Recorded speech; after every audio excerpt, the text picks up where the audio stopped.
Oi, meu nome é Evan. Tenho 31 anos e conserto coisas para quem pode pagar para ter o serviço bem feito. 3 meses atrás, eu estava fechando meu ateliê, que ficava acima do café da Rua dos Pinheiros, quando a esposa do meu cliente, um homem rico e casado, apareceu na minha porta. O cheiro do perfume dela se misturava com o limpador cítrico e o café subindo pelas frestas do assoalho, enquanto eu brincava. Quer morar comigo? Na manhã seguinte, ela estava lá, com os olhos vermelhos, segurando uma pequena bolsa e sussurrou: Sua oferta ainda está de pé? O que aconteceu depois me arrastou para o tipo de paixão que queima devagar, que muda tudo fingindo não mudar nada. Se você está assistindo a isso agora, me diga de onde você é nos comentários, porque eu ainda não sei se o que fizemos foi errado. Eu nunca quis que nada disso acontecesse. É o que digo a mim mesmo agora, sentado aqui na luz âmbar do meu apartamento, com o cheiro de limpador cítrico e café subindo pelas frestas do assoalho. Mas a verdade é que acho que soube desde o primeiro momento em que a vi, de pé, naquela casa de vidro no alto da colina, estudando meus planos de reforma como se contivessem segredos. Meu nome é Evan Hart. Tenho 31 anos e conserto coisas para quem pode pagar para ter o serviço bem feito. Marcenaria sob medida, móveis planejados, o tipo de detalhe que faz os ricos sentirem que seu dinheiro comprou algo especial. Trabalho sozinho, moro sozinho, num ateliê de um cômodo acima do café da Rua dos Pinheiros, na parte antiga da cidade, onde o aluguel ainda é razoável e o café é forte. O trabalho para os Vale chegou até mim por indicação. Charles Vale, um investidor anjo, morava numa casa de vidro e pedra com vista para o vale. A esposa dele queria o quarto do piano reformado, molduras de teto, boiseries, algo sobre a acústica, o tipo de trabalho que paga minhas contas por 3 meses. Lembro-me daquela primeira consulta à noite. Outubro, começando a esfriar cedo. Charles fez a vistoria inicial comigo, direto ao ponto, aperto de mão firme, relógio caro, o tipo de homem que apertava as mãos como se estivesse fechando negócios. O cronograma é flexível, ele disse, verificando o telefone. Isabelle tem a palavra final no projeto. Foi então que a vi. Ela estava de pé, ao lado do piano, um piano de cauda com a tampa fechada à chave, usando um suéter creme que provavelmente custava mais do que a parcela da minha caminhonete. Cabelos escuros puxados para trás, prateados nas têmporas que ela não tentava esconder. Bonita daquele jeito que o dinheiro não compra. O tipo de beleza que vem de bons genes e de uma vida bem cuidada. Mas seu chá estava intocado no parapeito da janela. Frio. Senhora Vale? Eu disse, estendendo a mão. Sou Evan. O aperto de mão dela foi suave, mas firme. Isabelle, obrigada por vir. Ela estudou meus rascunhos por mais tempo do que o necessário, fez perguntas sobre o veio da madeira, o acabamento, se a nova moldura mudaria a forma como o som se movia pelo quarto. Perguntas inteligentes, o tipo de pergunta que significava que ela realmente se importava com as respostas. Teresa, a governanta deles, me ofereceu chá. Cinquentona, cabelos grisalhos presos num coque caprichado, olhos que não perdiam nada de vista. Ela se movia pela casa como se estivesse lá, desde sempre, ajeitando coisas que já estavam ajeitadas. Açúcar? Ela perguntou. Só com leite, obrigado. Isabelle ergueu os olhos dos planos. Ele toma como eu. Uma coisa tão pequena. Mas Charles já estava indo para o escritório, com o telefone colado na orelha, e por apenas um momento pareceu que nós três, eu, Isabelle, Teresa, éramos as únicas pessoas reais naquele museu de bom gosto. Eu medi as molduras por 1 hora. Isabelle permaneceu por perto, não pairando, apenas presente. Quando me ajoelhei para verificar os rodapés, senti o perfume dela. Figo verde com algo atalcado por baixo. O tipo de cheiro que fica com você. Enquanto guardava minhas ferramentas, ela perguntou sobre meu ateliê. Fica acima do café na Rua dos Pinheiros, eu disse. Nada chique, apenas um lugar para trabalhar e dormir. Você gosta de morar no centro? Gosto dos sons, eu disse. Máquinas de café pela manhã, pessoas conversando na calçada. Parece vivo. Ela assentiu como se entendesse o que eu queria dizer. Como se, talvez, a casa de vidro dela ficasse silenciosa demais às vezes. Dirigi para casa pensando nas tampas de piano trancadas e no chá frio, no jeito que ela disse: ele toma como eu, como se compartilhássemos um pequeno segredo. Na manhã seguinte, Noah Chen me trouxe croissants do dia anterior da padaria de baixo. Noah era dono do café da Rua dos Pinheiros. Tinha 33 anos, de fala mansa, o tipo de cara que lembrava o pedido de todo mundo e nunca julgava ninguém por tomar café às 10 da noite. Cliente novo? Ele perguntou, colocando a sacola na minha prancheta. Casa na colina, sala do piano. Chique. É, eu dei uma mordida no croissant, ainda morno. Chique. Passei o dia desenhando detalhes, buscando materiais, trabalho normal. Mas perto das 5, quando a luz começava a ficar dourada e eu pensava no jantar, passos subiram as escadas do meu ateliê. Passos suaves, sapatos caros. Isabelle estava na minha porta, usando um suéter diferente, azul marinho desta vez, e carregando uma pequena bolsa como se tivesse acabado de chegar de algum lugar importante. Eu estava por perto, ela disse, o que ambos sabíamos que não era bem verdade. O café ficava no centro, a casa dela nas colinas, e não havia muita coisa entre os dois, exceto um sebo e uma lavanderia. Entre, eu disse, porque o que mais se diria? Meu ateliê é um cômodo com boa luz e uma cama retrátil que fica dobrada a maior parte do tempo, prancheta perto da janela, uma pequena cozinha numa das paredes, um sofá que já teve dias melhores, mas ainda aguenta o peso. O tipo de lugar onde tudo precisa justificar seu espaço. Ela olhou em volta sem julgamento. Tocou o canto da minha prancheta onde eu estava rascunhando os perfis da moldura dela. Você desenha à mão, ela disse. A moda antiga. Computadores são ótimos, mas às vezes você precisa sentir as linhas. Conversamos sobre detalhes de molduras, tons de madeira, a forma como diferentes acabamentos capturavam a luz, assuntos seguros, assuntos profissionais, mas por baixo algo mais estava se construindo, o tipo de tensão que faz você perceber a proximidade, como o perfume dela se misturava com o cheiro de raspas de cedro e café subindo de baixo. Estava escurecendo, hora de ela ir. Hora de nós dois recuarmos da beira que estávamos nos aproximando. Foi então que eu disse: quer morar comigo? As palavras saíram meio brincando, do jeito que se desvia de algo sério, fazendo parecer casual, do jeito que se mede águas perigosas com a ponta do pé. Ela me olhou por um longo momento, sorriu de um jeito que não era bem um sorriso. Boa noite, Evan. Depois que ela foi embora, encontrei o cachecol dela pendurado na minha cadeira. Seda, na cor do céu de inverno, ainda quente do pescoço dela. Eu deveria ter ligado para ela. Deveria ter dirigido até aquela casa de vidro e devolvido com um pedido de desculpas pela piada inadequada. Deveria ter mantido as coisas profissionais. Em vez disso, segurei-o no meu rosto e inspirei figo verde, pó e algo indefinivelmente dela. Não dormi bem naquela noite. Na manhã seguinte, cedo, antes mesmo de Noah abrir o café, dirigi em direção à casa dos Vale com o cachecol dobrado no banco do passageiro. Mas quando cheguei à colina deles, à longa entrada, ao portão de ferro com o interfone, continuei dirigindo. Covarde.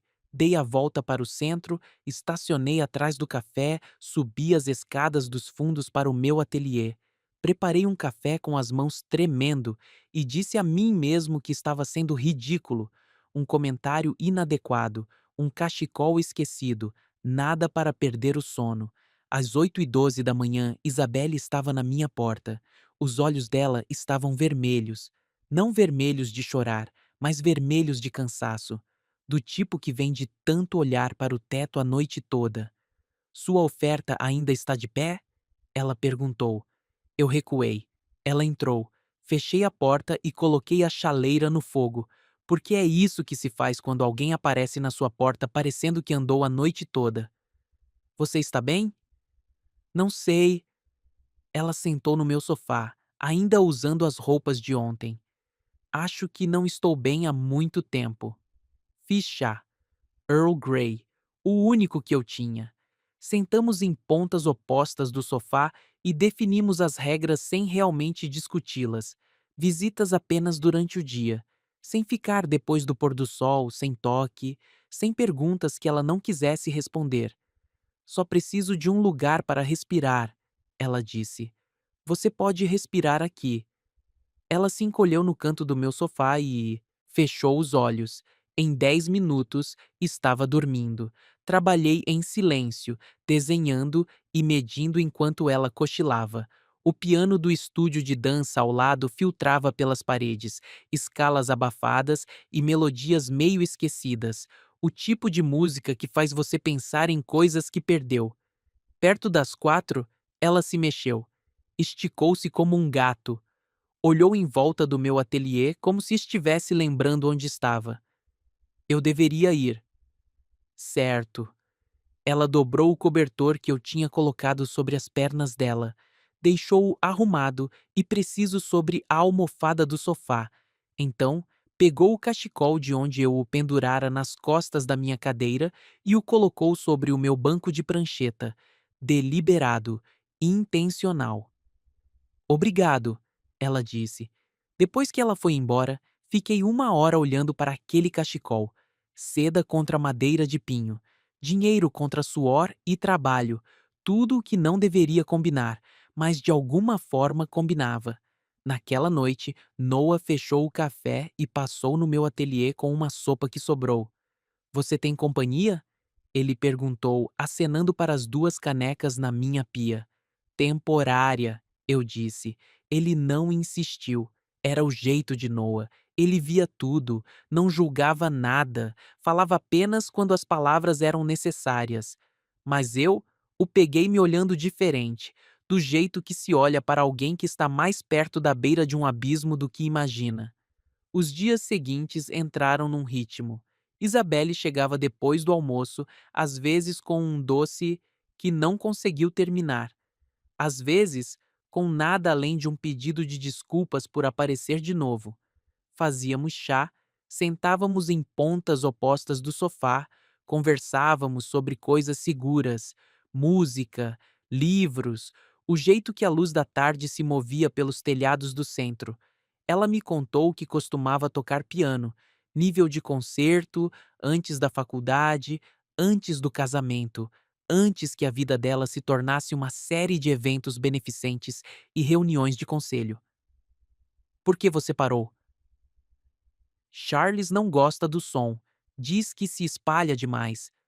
Pensei naquela tampa trancada, naquele banco impecável com sua almofada perfeita, um piano transformado em móvel. Você poderia tocar aqui, eu disse.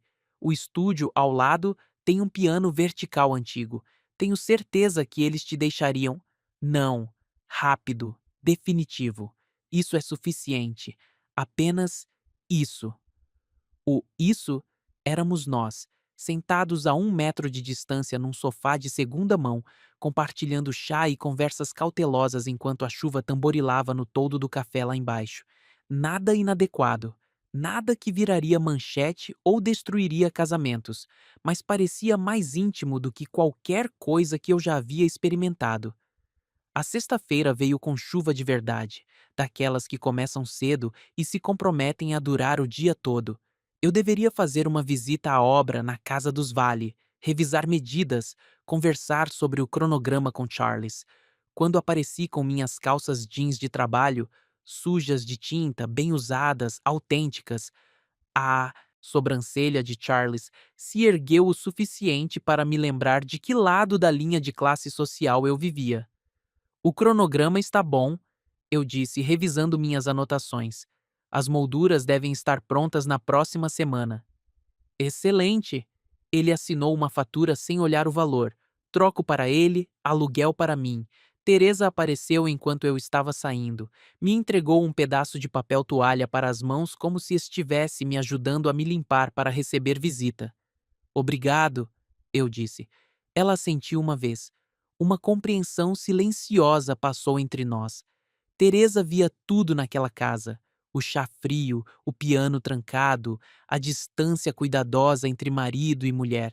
Ela sabia sobre espaço para respirar e as pessoas que precisavam dele.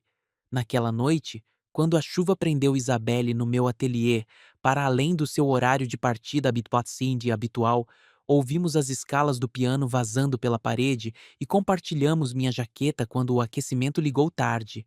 Ela tentou devolver. Eu disse para ela ficar com ela até a chuva parar. Ela a dobrou e a colocou na mesinha de centro entre nós, intocada, mas reconhecida. Obrigada pelo som. Ela mandou mensagem depois de chegar em casa. Uma mensagem tão simples, mas eu a li 20 vezes antes de adormecer. Na semana seguinte, tudo mudou. Isabelle chegou na terça-feira com um pequeno envelope. Dentro havia uma cópia da chave do meu prédio, aquela que abria a porta da rua para as escadas que levavam ao meu ateliê. Eu entrei em pânico, ela disse, colocando-a no meu balcão, entre o limpador cítrico e as raspas de cedro, com medo de ficar trancada do lado de fora se eu precisasse respirar. Eu poderia ter dito não. Deveria ter dito não. Ter uma chave significava planejamento, intenção, um nível de confiança que cruzava linhas que tínhamos sido cuidadosos para não cruzar. Em vez disso, deixei-a lá. Ela percebeu que eu não a peguei de volta. Dobramos roupa juntos naquela tarde. Os suéteres dela misturados com minhas camisas de trabalho na cesta da lavanderia de baixo. Doméstico e estranho e perfeito. Quando um trovão estalou lá fora, ela se assustou e se inclinou em mim, por apenas um segundo. A testa contra meu ombro, a respiração quente contra meu pescoço. Eu parei primeiro, me afastei, mantive as regras que havíamos estabelecido. Ela assentiu, grata pela interrupção, grata por um de nós ser forte o suficiente para lembrar por que as regras importavam. Mas quando ela saiu ao pôr do sol, a chave ficou no balcão.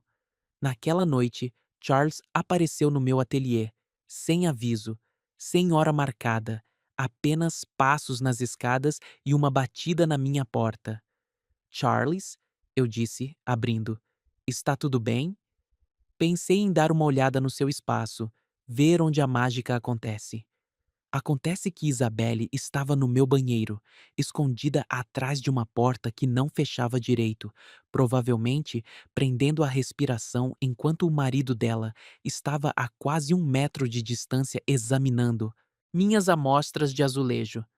Espaço bacana, Charles disse sem pressa, olhando para tudo. A chave no meu balcão, as 2 canecas na pia, o cachecol de seda pendurado no meu banco de prancheta. Obrigado, é pequeno, mas funciona. Ele deixou o cartão de visitas na minha mesa, papel branco e nítido com letras em relevo. O jeito dele de dizer: estive aqui, vi tudo. Depois que o carro dele se afastou, Isabelle saiu do banheiro tremendo. Fiz chá. A chaleira nos trouxe de volta à calma com seu chiado. Mas algo havia mudado. Quase fomos pegos. O jogo estava ficando perigoso e jogos como este não acabavam bem para pessoas como eu.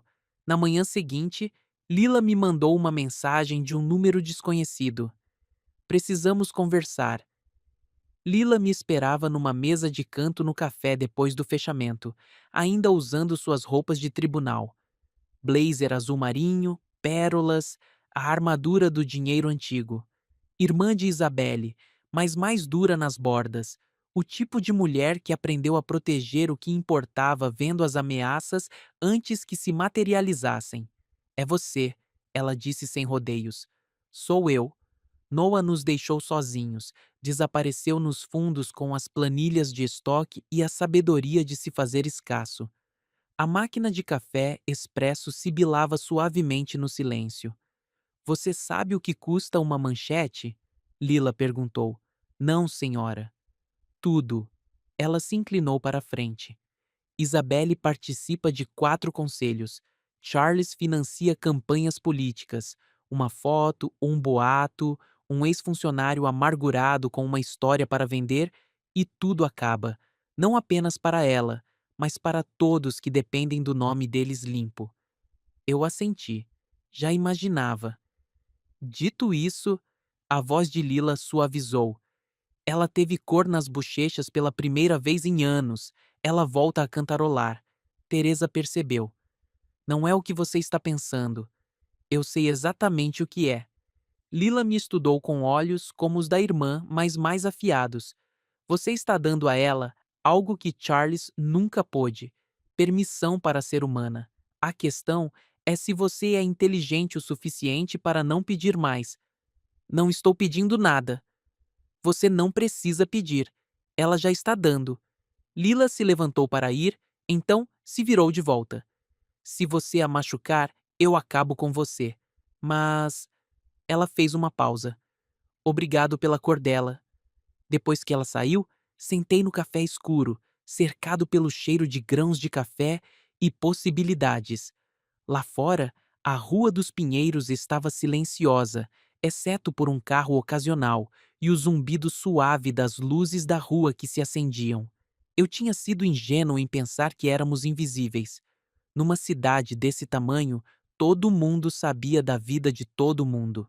A única questão era quem falaria e quem faria vista grossa. Na semana do baile de gala beneficente, tudo acelerou. A Casa dos Vale zumbia de atividade, floristas, buffets, coordenadores de eventos falando em vozes abafadas e urgentes. Trabalhei em torno deles, instalando molduras de teto, enquanto homens internos, caros, discutiam arranjos de mesa e harmonização de vinhos. Isabelle flutuava por tudo aquilo como um fantasma experiente, dirigindo o tráfego com eficiência tranquila, resolvendo problemas antes que se tornassem crises, desempenhando o papel para o qual nasceu. Mas quando ela passou por mim no corredor, nossos olhos se encontraram por meio segundo e vi o cansaço por baixo da performance. Ela não veio ao ateliê naquele dia, nem no seguinte. Sentei no meu sofá sozinho, telefone virado para baixo na mesinha de centro, tela preta, exceto pela minha reflexão. O silêncio parecia diferente sem a respiração dela do outro lado do cômodo, mais pesado, mais final. Na manhã de quinta-feira, tudo implodiu. O holofote social, um blog de fofocas que se alimentava do drama do circuito beneficente, publicou uma foto borrada de Isabelle caminhando perto da Rua dos Pinheiros. A legenda dizia: a notória filantropa Isabelle Vale, flagrada no bairro boêmio do centro, expandindo seus interesses de caridade? A foto era inocente o suficiente, apenas ela caminhando numa calçada, mas a seção de comentários explodiu com especulações, insinuações e o tipo de linchamento virtual vicioso que arruína vidas para entretenimento. Ao meio-dia, eu havia recebido 3 cancelamentos polidos de outros clientes, precisando pausar seus projetos. A notícia corre rápido em certos círculos. Na casa dos Vale, Charles sorria demais e falava em frases cuidadosas e medidas. É importante guardar os recibos, ele disse, assinando minha última fatura. Documentação, rastro de papel. Nunca se sabe quando você pode precisar deles. A ameaça era suave, mas clara. Teresa me encontrou na porta lateral quando eu estava saindo. Deslizou limões frescos na minha caixa de ferramentas sem explicação. Para o chá, ela sussurrou. Naquela noite, dirigi sem rumo pelas colinas, contando luzes de varanda como contas de rosário. Encontrei a Rua dos Vale. Contei as janelas iluminadas dos vizinhos 2 vezes. Então, segui em frente porque parar teria sido perseguição e já tínhamos cruzado linhas demais. Às 2:03 da manhã, meu telefone vibrou. Não posso mais ir. Desculpe. Digitei 3 respostas diferentes e as apaguei todas. Finalmente, enviei. Vou deixar a luz acesa. Antes do nascer do sol, troquei a lâmpada da varanda do meu ateliê por uma âmbar. A velha luz branca era prática, eficiente. A âmbar era mais quente, mais suave, o tipo de luz que dizia seja bem-vindo, em vez de cuidado. Ela zumbia suavemente quando o vento a atingia do jeito certo. 2 dias depois, me joguei no trabalho, lixando molduras até minhas mãos ficarem dormentes, fazendo encaixes tão precisos que desapareciam em si mesmos. Trabalho físico que acalmava a parte do meu cérebro que não parava de repetir a voz dela, o riso dela, o jeito que ela dobrava aquele cobertor com mãos cuidadosas e deliberadas. Noah trouxe sopa e não disse nada. O piano do estúdio de dança tocava. Uma velha valsa que me fazia pensar em tampas trancadas e em possibilidades que nunca se abririam. Naquela noite, dirigi até a casa dos Vale com o cachecol dela dobrado no meu bolso. Deixei-o no interfone do portão ao anoitecer, pesado com uma pequena pedra para que não voasse. Pela manhã, ele tinha sumido. O LED vermelho do interfone brilhava como um olho que observa. A noite do baile de gala chegou com fotos glamurosas para as redes sociais e uma perfeição cuidadosamente orquestrada. Charles e Isabelle sorriram para as câmeras, posaram com doadores, desempenharam seus papéis impecavelmente. O tipo de noite em que cada foto era uma pequena performance e cada conversa tinha 3 camadas de significado. Mantive meu telefone virado para baixo e tracei perfis de molduras em retalhos de MDF, memória muscular e meditação combinadas. Por volta das 10 da noite, Teresa ligou do que parecia ser um corredor de serviço. A porta da despensa está emperrando, ela disse. Você poderia dar uma olhada? Quando cheguei à casa, o baile estava a todo vapor. Manobristas, quarteto de cordas, mulheres em vestidos que valiam mais que a minha caminhonete. Eu me infiltrei pela entrada da cozinha como se pertencesse ali. A porta da despensa estava ótima. Teresa só queria dizer algo longe de ouvidos que pudessem repetir conversas. Se proteja, ela sussurrou, fingindo tossir quando a voz de Charles veio do salão principal. Saí pela cozinha, o barulho dos rechô mascarando minha saída. Na minha caminhonete, dirigindo para casa por ruas vazias, me perguntei quantas outras pessoas estavam interpretando papéis que nunca escolheram, mantendo aparências que as sufocavam lentamente. Na manhã seguinte ao baile de gala, Lila esperava na entrada do café antes de Noah abrir. Cabelos despenteados, sem maquiagem, mais real do que eu jamais a tinha visto. Eu disse a ela para parar de vir. Ela disse sem rodeios. Certo. Quase me matou fazer isso.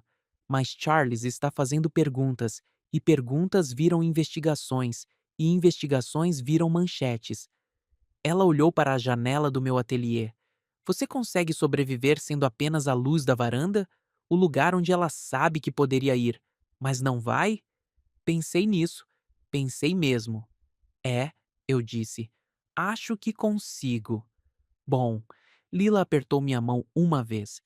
Porque algumas pessoas precisam saber que existem lugares seguros, mesmo que nunca os usem. Ela sumiu num carro de aplicativo, como quem já tinha uma decisão tomada. 7 dias comuns se passaram, daqueles em que a semana parece um fôlego contido, trabalho, café e chuva, e a certeza crescente de que alguns capítulos se encerram sem finais dramáticos. Apenas silêncio. Consertei um armário torto, troquei uma dobradiça que rangia, aprendi a fazer um omelete que não me envergonharia se alguém estivesse olhando. Toda noite eu acendia a luz da varanda ao anoitecer e a apagava ao amanhecer. Um ritmo, uma promessa para ninguém em particular. Noah parou de perguntar sobre minha companhia. O piano do estúdio de dança tocava suas escalas. Teresa mandava mensagens com atualizações sobre dobradiças de porta e troca de filtros. Seu jeito de se manter conectada sem mencionar nomes que não deviam ser ditos. Sexta-feira à noite, enquanto a chaleira chiava a caminho da fervura, eu ouvi um leve arranhão na minha porta. Pano contra madeira. Depois, silêncio. Abri a porta e encontrei o lenço dela pendurado na maçaneta. Ainda morno. Ainda com o cheiro de figo verde e algo indefinivelmente dela. Ninguém estava no corredor. Trouxe o lenço para dentro, o pendurei na cadeira onde ela o havia deixado pela primeira vez e fiz um chá que não bebi. Meu celular ficou virado para baixo na mesa, sem ligações, sem mensagens, apenas a luz âmbar zumbindo suavemente na brisa da noite. Sábado à tarde, Teresa ligou sobre um filtro de reposição. Portas nem sempre se fecham, ela disse, a voz cuidadosamente neutra. Às vezes, elas respiram. Ela não disse o nome de Isabelle. Não precisava. Comprei 2 filtros e um buquê de tulipas de supermercado baratinhas. E então, fiquei na minha picape por 20 minutos, decidindo não entregar nenhum dos dois. Alguns gestos eram demais. Algumas gentilezas cruzavam limites que precisavam permanecer intocados. Domingo, pôr do sol. Acendi a luz âmbar e me acomodei na minha rotina noturna. A cafeteria lá embaixo estava silenciosa. Noah provavelmente em casa lendo ou cozinhando algo que cheirava melhor que meus pratos congelados. Passos na escada. Lentos. Hesitantes. Um nó dos dedos mal tocou minha porta. Isabelle estava lá, sem bolsa, sem planos, apenas as chaves na palma da mão e uma expressão que eu não conseguia decifrar. Não arrumei mala, ela disse. Eu só vim andando. Eu dei um passo para trás. Ela entrou. Coloquei água para ferver porque rituais importam quando todo o resto é incerto. Sentamos em pontas opostas do sofá, joelhos quase se tocando, e não dissemos nada enquanto a chaleira murmurava seu caminho até começar a cantar. O silêncio não era desconfortável, era pleno, necessário. Depois de uma hora, a chuva começou a bater levemente nas janelas. Sem brigas, ela disse finalmente. Sem escândalo, apenas um quarto silencioso depois de um evento beneficente onde me senti invisível. Eu vim andando para o único lugar que me parecia um respiro. Você pode respirar aqui. Eu sei. Ela olhou em volta do meu estúdio como se estivesse memorizando-o. Mas não posso ficar. Você sabe disso, não sabe? Eu sei.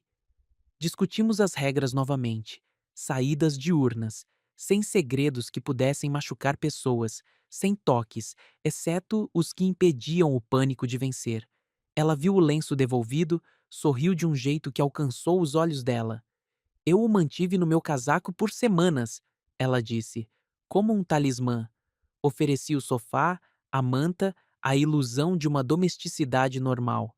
Ela disse que se sentaria até a chaleira, cantar mais uma vez, e então iria. A chaleira cantou. Ela se levantou, alisou a saia, segurou a maçaneta e respirou. Não virei todos os dias, ela disse. Não posso, mas eu precisava saber que a luz era real. Será? Às 4h30 da manhã, descemos as escadas dos fundos para evitar as câmeras da cafeteria. O gari zumbia na esquina, limpando os detritos do dia. Na calçada, no espaço entre os postes de luz, ela parou. Obrigada, ela disse. Pelo quê? Por não pedir mais do que eu podia dar. Ela entrou num carro de aplicativo que a esperava. Observei as lanternas traseiras se dissolverem na chuva e na névoa da manhã. 2 dias depois, voltei a trabalhar na casa da família Vale, profissional e silencioso, medindo 2 vezes e cortando uma, mantendo a conversa focada em acabamentos de madeira e prazos de entrega. Charles assinou uma nota fiscal sem me olhar nos olhos. Um tipo de progresso. Teresa passou pela despensa, deu um tapinha na porta que agora abria suavemente e acenou uma vez em aprovação. Mais tarde, encontrei um bilhete simples na entrada de serviço. Filtro trocado. Obrigada. Dirigindo para casa pelo trânsito comum de uma terça-feira à tarde, vi uma única luz de varanda piscar 2 vezes numa rua lateral antes de firmar. Podia ser problema elétrico, podia ser coincidência, podia ser outra pessoa que entendia sobre luzes e as promessas que elas guardavam. Uma semana depois, caí num padrão que parecia sustentável. Dias cheios de trabalho, noites que às vezes tinham 2 canecas, mas nenhuma confissão. Aprendi a me contentar com vislumbres, uma mensagem sobre o tempo, um lenço deixado e recuperado, o conhecimento de que, em algum lugar, numa mansão de vidro, numa colina, alguém pensava em luzes âmbar e em lugares seguros para respirar. Noah parou de fazer perguntas cujas respostas ele já sabia. Lila acenou com a cabeça do outro lado de lobbies lotados. Teresa incluía limões extras nos seus pedidos de filtro. A história poderia ter terminado ali. Provavelmente deveria. Mas algumas portas, uma vez entreabertas, nunca se fecham de verdade. O amanhecer pintava as tábuas do meu estúdio em tons de ouro e possibilidade. Eu estava na soleira da porta, respirando o ar da manhã, segurando uma xícara de café que finalmente estava começando a ter o gosto certo, e apaguei a luz da varanda. Depois acendi de novo. Uma vez, uma promessa, uma possibilidade, uma luz deixada acesa para alguém que possa precisar de um lugar para respirar. Você não precisa resgatar alguém para manter uma luz acesa. Você só precisa estar lá quando amanhã as encontrar.